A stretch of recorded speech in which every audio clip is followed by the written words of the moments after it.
দক্ষিণ কোরিয়ার বিশাল ঘোষণা, রোস্টারে থাকা সকল বাংলাদেশি কর্মীদের ভিসা ইস্যু। 2025 সালে সবচেয়ে বড় সুখবর।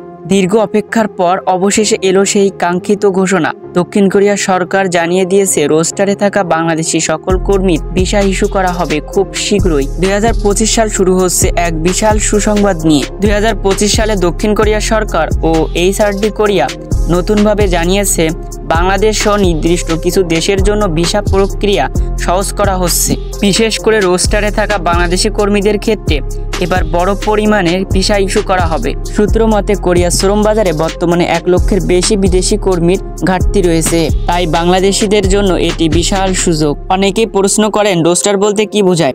রোস্টার হচ্ছে দক্ষিণ কোরিয়ার জন্য নির্বাচিত কর্মীদের একটি অপেক্ষার তালিকা, যারা EPS এমপ্লয়মেন্ট পারমিট সিস্টেম এর আওতায় পরীক্ষা উত্তীর্ণ হয়ে স্বাস্থ্য পরীক্ষা ও ভাষা শিক্ষা ইত্যাদি শেষ করে রোস্টারে যুক্ত হন। তাদেরকেই বলে রোস্টারের ক্যান্ডিডেট। এদের মধ্য থেকে কোরিয়ান নিয়োগকারী কোম্পানিগুলো কর্মী নির্বাচন করে থাকে।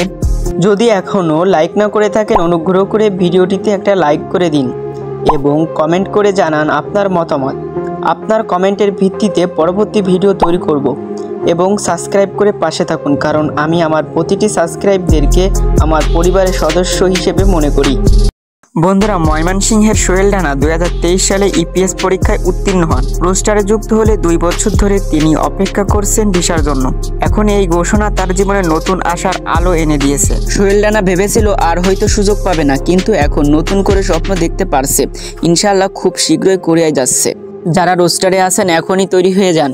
Passport, medical certificate, training certificate প্রস্তুত রাখুন। আপনার নিয়োগকর্তা যে কোনো সময় ডাকা শুরু করতে পারে। আর যারা এখনও রোস্টারে আসেননি তারা পরবর্তী EPS পরীক্ষার জন্য প্রস্তুতি শুরু করুন। এক ভাই কমেন্ট করছে, আমি কোরিয়ান ভাষা শিক্ষার বই দিনে রাতে মিলিয়ে মোট কত ঘন্টা পড়বো? এটা বলার কারণ হচ্ছে আমি একটা ফার্মেসিতে সকাল 8টা হতে দুপুর পর্যন্ত থাকি আর বিকালে 7:30টা হতে রাত 11টা পর্যন্ত কাজ করি।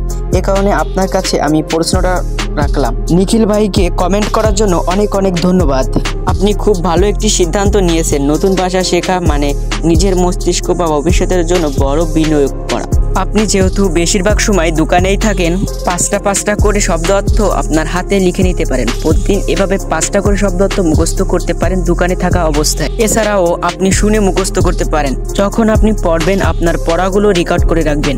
এভাবে রেকর্ড শুনেও আপনি মুখস্থ করতে পারেন। আপনি যেহেতু সকাল 8টা থেকে দুপুর পর্যন্ত এবং আবার বিকাল 7:30 থেকে রাত 11টা পর্যন্ত ফার্মেসিতে কাজ করেন, সেই হিসেবে মাঝখানে কিছুটা সময় থাকে দুপুর থেকে সন্ধ্যা 7টা পর্যন্ত।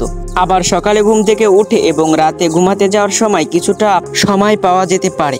বন্ধুরা, দক্ষিণ কোরিয়ার এই নতুন সিদ্ধান্ত হাজার হাজার তরুণদের জীবন বদলে দিতে চলছে।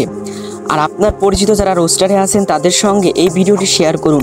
আর এমন আরও তথ্য পেতে আমাদের চ্যানেলটি সাবস্ক্রাইব করে পাশে থাকুন।